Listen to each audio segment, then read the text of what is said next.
जैसा कि आपको याद होगा कि मीरपुर व्लॉग वाली वीडियो में मैंने आपको अपना रूम दिखाया था जहां मैं लगभग 7 साल तक रहा।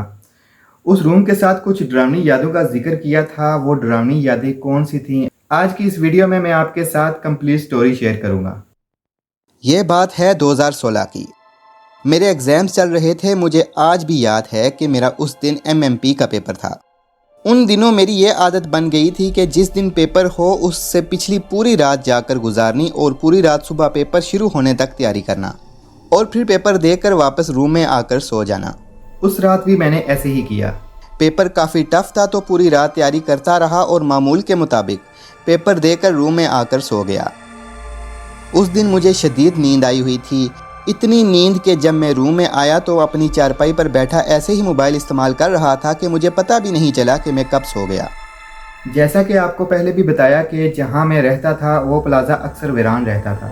कोई 2 या 3 रूम्स में ही लोग रह रहे होंगे और प्लाजे के जिस फ्लोर पर मैं रहता था वहाँ और कोई नहीं रहता था। तो फिर हुआ यूँ कि मुझे पता ही नहीं चला कि मैं कब सो गया। जब मेरी आंख खुली तो रूम में बिल्कुल अंधेरा था क्योंकि लाइट्स ऑफ थीं। मोबाइल को पकड़ा तो वो डेड हो चुका था। फिर मैं उठा, रूम की लाइट ऑन की और मोबाइल को चार्ज पे लगाया। टाइम देखने के लिए टीवी को ऑन किया तो टाइम रात के 12 हो चुके थे। बाहर की लाइट ऑन की और प्लाजे से नीचे देखा तो सारे होटल्स बंद हो चुके थे। तो मैंने हाथ मुंह धोया और रूम में पड़ी ब्रेड से ही गुजारा किया। फिर करने को कुछ था नहीं तो मैंने सोचा सो जाता हूँ। गर्मियों का मौसम था तो बाहर और रूम की लाइट ऑफ कर दी। मेरे रूम की खिड़की से सामने वाले घरों से हल्की सी लाइट आती थी तो मैं ज़्यादातर लाइट्स ऑफ करके सोता था। उस दिन भी ऐसा ही किया, लाइट्स ऑफ की और अपनी चारपाई पे लेट गया। तो बस यहाँ से शुरू होता है एक ऐसा डरावना वाक़या जो मैं चाह कर भी कभी भुला नहीं सकता। मैं चारपाई पे लेटे हुए पता नहीं क्या सोच रहा था कि अचानक मेरी नज़र खिड़की की तरफ पड़ी। मैं क्या देखता हूँ कि खिड़की के बाहर एक आदमी चहलकदमी कर रहा है। वो कभी लेफ़्ट जा रहा है और कभी राइट जा रहा है। क्योंकि बाहर भी लाइट्स ऑफ थीं तो मैं उसको वाज़िया देख नहीं सकता था, लेकिन दूर घरों से आने वाली रोशनी से उसका अक्स मुझे नज़र आ रहा था। मैंने जब गौर किया तो देखा ये तो मेरे चाचू का अक्स है जो मेरे साथ वाले रूम में रहते थे।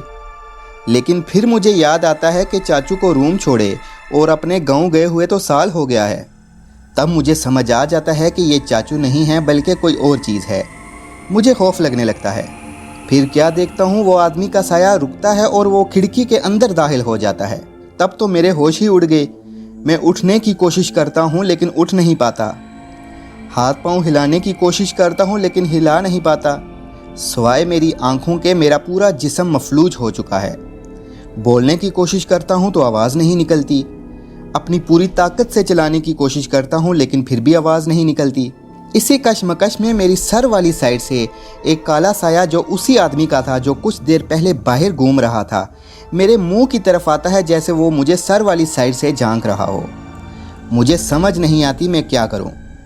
मैंने तो सोच लिया था कि आज मेरा आखिरी दिन है। मेरा दायां बाजू चारपाई से थोड़ा लटका हुआ था। जब हल्का सा दबाव कम होता है तो मैं अपना सर जो है वो दाईं जाने फेरता हूँ तो देखता हूँ एक छोटा सा बच्चा मेरा बाजू पकड़ कर खड़ा है। उस बच्चे का छोटा सा हाथ महसूस कर रहा हूँ। बाहर से आने वाली हल्की सी रोशनी की वजह से उस बच्चे का चेहरा थोड़ा थोड़ा नज़र आ रहा था। मेरी तो ना आवाज़ निकल रही थी, ना मैं हिल पा रहा था, ना वहाँ कोई और था जो मेरी मदद करता। तब मैंने सोच लिया कि आज शायद मैं नहीं बचने वाला। फिर इसी खौफ में दिल ही दिल में आयतल कुर्सी पढ़ना शुरू कर दी।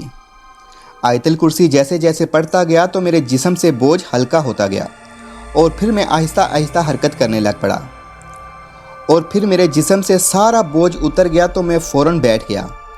सर से लेकर पाँव तक पूरे जिस्म पर पसीना था। मैं उठा और लाइट ऑन की और अल्लाह का शुक्र अदा किया। मोबाइल पर टाइम देखा तो सुबह के 3 हो चुके थे। तो फिर दोबारा सोने का सोचा ही नहीं। अपना जहन आगे पीछे करने के लिए टीवी ऑन किया लेकिन फिर भी खौफ ख़त्म नहीं हुआ। फिर बाहर की लाइट्स ऑन की और वज़ू किया और कुरान पाक खोल लिया। इतने में फजर हो गई तो नमाज़ पढ़ने नीचे ही मस्जिद में चला गया ताकि जहन से वो सब कुछ निकल जाए। थोड़ी रोशनी हुई तो रूम में वापस आया तो सोचने लगा कि ये रात को मेरे साथ हुआ क्या है।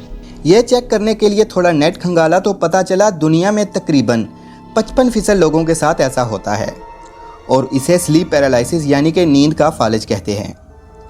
और ये तब होता है जब बंदा बहुत ज़्यादा स्ट्रेस ले रहा हो और उसकी नींद पूरी ना हो रही हो। तब मुझे याद आता है कि मेरे एग्ज़ाम चल रहे हैं और मैं पिछली रात सोया नहीं था और ऐसा काफ़ी टाइम से कर रहा हूँ। इसी थकावट की वजह से ये सब कुछ मेरे साथ हुआ। फिर जाकर मैं थोड़ा रिलैक्स हुआ, लेकिन उसके बाद और पहले भी कभी कभी स्लीप पैरालिसिस होते रहे हैं। लेकिन जो उस रात हुआ वो शायद ही मैं कभी भुला पाऊंगा। अगर आप भी स्लीप पैरालिसिस की कंप्लीट डिटेल जानना चाहते हैं तो कुछ अरसा पहले इसी टॉपिक पर मैंने एक डिटेल्ड वीडियो बना रखी है। उसका लिंक आपको इसी वीडियो की डिस्क्रिप्शन में मिल जाएगा। ये थी सारी रोदात जिसका जिक्र मैंने उस व्लॉग में किया था।